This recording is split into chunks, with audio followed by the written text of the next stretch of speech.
Dans la scène d'ouverture, on nous présente un jeune homme de 21 ans, Tim Lake, qui habite en Cornouailles, près de la mer. Il vit avec son père retraité, James, sa mère très occupée, Marie, et sa petite sœur Catherine, à l'esprit fougueux. Tim raconte que sa famille a pour tradition quotidienne d'aller prendre le thé à la plage et de regarder des films dans le jardin tous les week-ends, quelle que soit la météo. Dans la scène suivante, la famille organise une fête pour le réveillon du Nouvel An, ce qui n'enthousiasme pas vraiment Tim. Pendant la soirée, Tim et son meilleur ami Jay tombent accidentellement sur une table, renversant des boissons et des bouteilles sur certains invités. Plus tard, Catherine fréquente un homme du nom de Jimmy Kincaid, tandis qu'une charmante jeune femme blonde s'intéresse à Tim. Lorsque le compte à rebours avant minuit commence, la femme se penche pour l'embrasser, mais il lui serre la main et lui souhaite une bonne année. La femme en est clairement déçue, car les autres autour d'elle échangent des baisers avec leurs proches.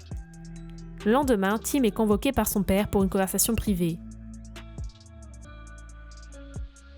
Comme Tim a maintenant 21 ans, James lui révèle un important secret de famille, expliquant que les hommes de leur famille ont la capacité de voyager dans le temps à des moments qu'ils ont vécus auparavant. D'abord sceptique, Tim se rend compte peu à peu que son père est sérieux.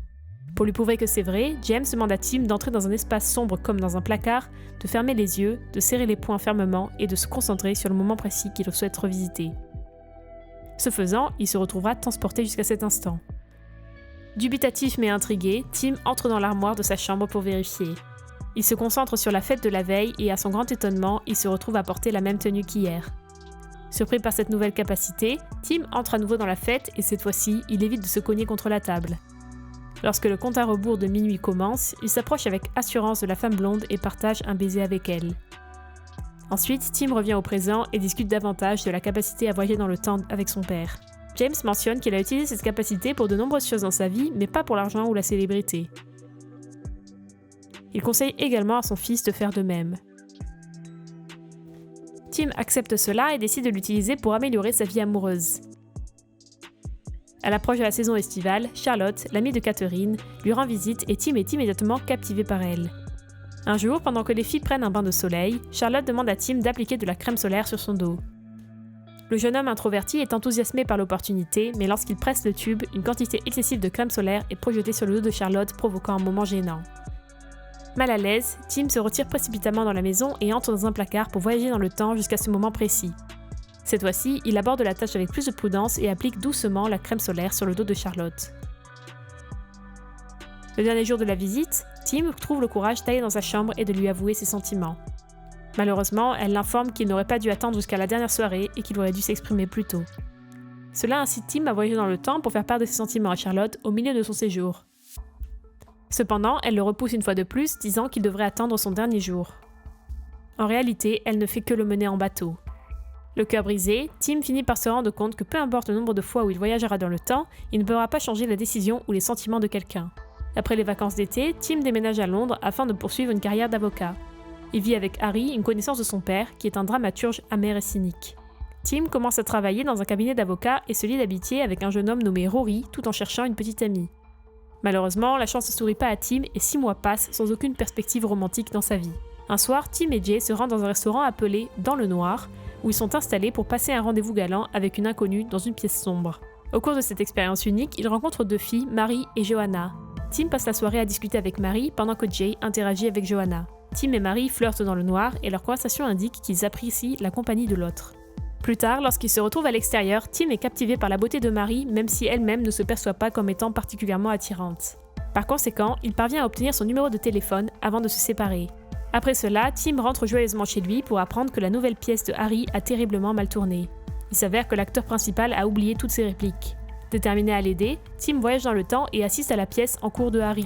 Lorsque l'acteur a du mal à se souvenir de ses répliques, Tim dérobe discrètement des clés et se rend dans les coulisses, aidant ainsi l'acteur à parfaitement sortir ses répliques. En conséquence, la pièce se déroule sans heurts et finit par devenir un succès. Cependant, cette action pose également un gros problème. Lorsque Tim tente de contacter Marie, il se rend compte que son voyage dans le temps a effacé la soirée qu'il a passée avec elle. Dans une tentative désespérée de recueillir des informations sur Marie, il se précipite au restaurant Dans le Noir, mais ses efforts s'avèrent vains. Le lendemain, Harry tombe sur une critique élogieuse de sa pièce parue dans le journal. Par conséquent, Tim remarque une publicité mettant en scène Kate Moss, ce qui lui rappelle la fascination de Marie pour la célèbre célébrité.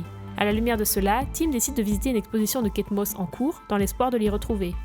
Au bout d'une semaine, elle apparaît enfin et Tim saisit l'opportunité de l'approcher. Ils font de nouveau connaissance et sont sur la même longueur d'onde, mais Tim découvre que Marie a maintenant un petit ami. Rongé par la jalousie, il commence à chercher des détails sur la façon dont ils se sont rencontrés, et il s'avère que c'était une fête organisée par Johanna. Une fois que Tim a obtenu toutes les informations dont il avait besoin, il voyage dans le temps pour changer le cours des événements. Dans la scène suivante, il se présente à la fête assez tôt et avant que le petit ami potentiel n'arrive, s'approche de Marie qui est assise près de la fenêtre et entame une conversation. Bien que les choses se passent mal les premiers instants, Tim parvient à la persuader de quitter la fête et de dîner ensemble, l'empêchant ainsi de rencontrer son nouveau copain. Tim aborde le sujet de Kate Moss et au fil de la conversation, il apprend que Marie travaille pour un éditeur de livres. Après un agréable dîner, Tim ramène Marie chez elle et à son arrivée, elle l'invite à entrer et ils commencent à s'embrasser.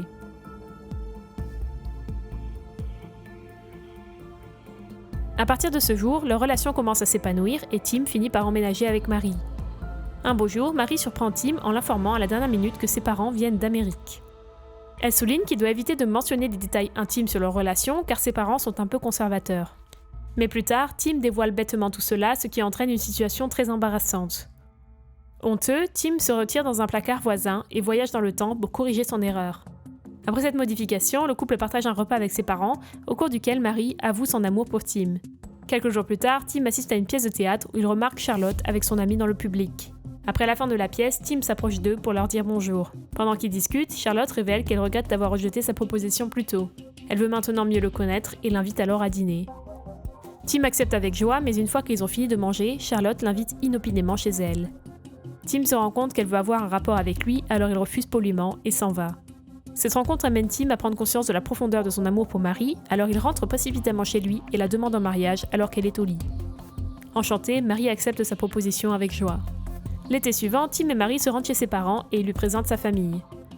En très peu de temps, Marie se rapproche de la famille de Tim qui développe également une affection pour elle. Lors d'un dîner en famille, Tim annonce qu'ils vont bientôt se marier et partage également la nouvelle de la grossesse de Marie, ce qui rend tout le monde heureux. Le jour tant attendu du mariage arrive enfin, et malgré une tempête qui perturbe le lieu de la fête, la cérémonie est remplie de romantisme et de rire. Rory, en tant que témoin, prononce un discours maladroit lors de la réception. En réponse, Tim voyage dans le temps et choisit Harry comme son témoin. Cependant, les remarques de Harry s'avèrent également grossières, incitant Tim à revenir une fois de plus sur sa décision et à choisir finalement son père, qui parvient à prononcer un discours sincère et à la hauteur de l'occasion. Quelques mois plus tard, Marie donne naissance à une belle petite fille qu'il nomme Posy. Ensuite, la famille emménage dans sa nouvelle maison. Malgré leurs difficultés financières, Tim raconte que leur bonheur l'emporte sur tout souci financier. Il pense également que le voyage dans le temps n'est plus nécessaire pour lui car elle apprécie et profite désormais de chaque moment de sa vie. La scène passe ensuite au premier anniversaire de Posy où la famille de Tim, Harry et Rory se réunissent tous pour célébrer à l'exception de Catherine. Peu après, Jimmy arrive et leur parle de Catherine qui conduisait en état d'ébriété après une dispute avec lui. Il s'avère que Catherine a malheureusement eu un accident alors qu'elle se rendait chez Tim. Terrifié, Tim utilise rapidement sa capacité à voyager dans le temps et sauve sa sœur de son voyage malheureux. Après la fête d'anniversaire, Tim et Marie discutent de la situation difficile de Catherine. Tim se rend compte que le simple fait de la sauver de l'accident n'a pas résolu les problèmes auxquels elle est confrontée, notamment les problèmes avec son petit ami et ses habitudes de consommation d'alcool. Il décide donc d'intervenir dans sa vie pour lui éviter de nouveaux problèmes. Tim révèle ensuite son secret de voyage dans le temps à Catherine et l'emmène dans un placard avec l'intention de retourner à la fête du Nouvel An où elle a rencontré Jimmy pour la première fois. Cette fois, il l'empêche de s'approcher de Jimmy et il le voit plus tard s'intéresser à une autre fille. Cela fait comprendre à Catherine que Jimmy n'est qu'un playboy, alors elle va vers lui et le confronte. Le pauvre Jimmy, qui ne sait pas qui est cette fille, la regarde simplement avec incrédulité. Suite à cela, les frères et sœurs retournent dans le présent où toute la situation a été modifiée et Catherine développe maintenant des sentiments pour Jay. Sa relation avec lui s'avère beaucoup plus saine par rapport à sa précédente relation avec Jimmy. Tim est soulagé par ce dénouement et rentre chez lui. Cependant, à son arrivée, il découvre de façon choquante que Posy n'est jamais née et qu'il a un fils. Inquiet, Tim voyage rapidement dans le temps jusqu'au jour de la naissance de son enfant pour demander conseil à son père. James explique qu'ils ne peuvent pas modifier les événements survenus avant la conception de leurs enfants, garantissant ainsi que l'enfant exact sera toujours conçu. Cela signifie que si Tim souhaite préserver l'existence de Posy, il ne peut rien changer à ce qui s'est passé avant sa naissance. Tim reconnaît donc qu'il ne peut pas changer la vie de sa sœur en modifiant son passé et permet à l'accident de se produire, garantissant ainsi la naissance de Posy. Pendant que Catherine est hospitalisée, Tim et Marie restent auprès d'elle jusqu'à ce qu'elle réalise qu'elle doit prendre la responsabilité de sa vie et s'améliorer. Marie suggère qu'elle sorte avec quelqu'un qui la traite bien et Tim lui recommande Jay. Une fois Catherine sortie de l'hôpital, Tim rentre chez lui et est ravi de retrouver sa petite fille. Alors qu'il joue avec Posey, il indique subtilement à Marie qu'il devrait avoir un autre enfant. Bien qu'hésitant au départ, ils accueillent finalement un petit garçon dans leur vie 2 ans plus tard, complétant ainsi leur petite famille heureuse. Un soir, Tim et Marie s'apprêtent à aller dîner avec l'éditeur de cette dernière. Pour cela, elle essaie plusieurs tenues mais se sent insatisfaite, même si Tim lui assure qu'elle est belle en toutes circonstances. Enfin, Marie choisit la toute première robe qu'elle a essayée. Après s'être préparés, ils descendent pour découvrir que leur fille a accidentellement détruit l'important manuscrit de Marie.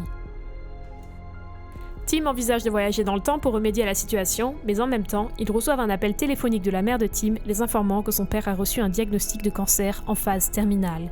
Dévastés par la nouvelle, Tim, Marie et Catherine se rendent chez leurs parents. Pendant leur séjour, Tim entame une conversation privée avec son père qui explique que les voyages dans le temps ne peuvent guérir sa maladie, car le fait de se défaire de son habitude de fumer dans le passé empêcherait Tim et Catherine d'être conçus.